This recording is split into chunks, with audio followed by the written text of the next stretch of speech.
which quadratic has the lowest maximum value. So let's figure out the maximum value for each of these, and they're defined in different ways, and then see which one is the lowest. And I'll start with the easiest. So h of x, we can just graphically look at it, visually look at it, and say, what's the maximum point? And the maximum point looks like it's right over here when x is equal to 4. And when x is equal to 4, y, or h of x, is equal to -1. So the maximum for h of x looks like it is -1. Now, what's the maximum for g of x? And they've given us some points here. And here, once again, we can just eyeball it and say, well, what's the maximum value they gave us? Well, 5 is the largest value. It happens when x is equal to 0. G of 0 is 5. So the maximum value here is 5. Now, f of x, they just give us an expression to define it. And so it's going to take a little bit of work to figure out what the maximum value is.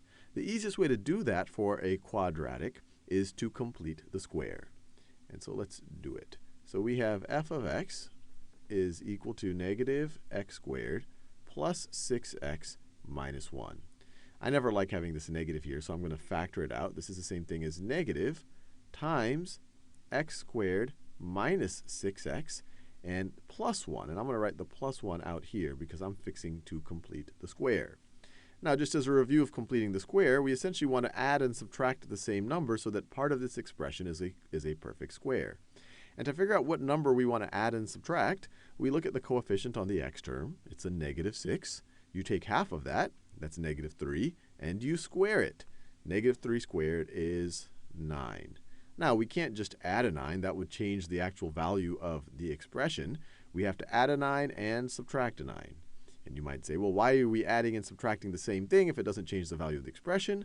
And the whole point is so that we can get this first part of the expression to represent a perfect square. This x squared minus 6x plus 9 is x minus 3 squared. So I can rewrite that part as x minus 3 squared. And then minus 9, or -9, plus 1 is -8. So minus, let me do that in a different color so we can keep track of things. So this part right over here is -8, and we still have the negative out front.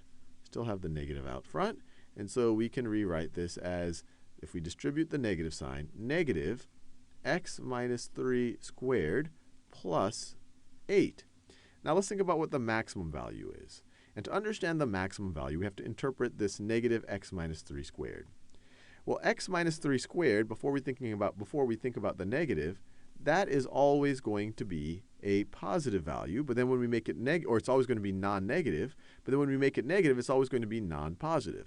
Think about it. If x is equal to 3, this thing is going to be 0, and you take the negative of that, it's going to be 0. X is anything else. X is anything other than 3. This part of the expression is going to be positive, but then you have a minus sign. So you're going to subtract that positive value from 8. So this actually has a maximum value when this first term right over here is 0. The only thing that this part of the expression can do is subtract from the 8. So you want this, if you want to get a maximum value, this should be equal to 0. This equals 0 when x is equal to 3. When x is equal to 3, this is 0, and our function hits its maximum value of 8. So this has a max. Do that in a color that you can actually read. This has a, let me see, max value of 8. So which has the lowest maximum value? H of x.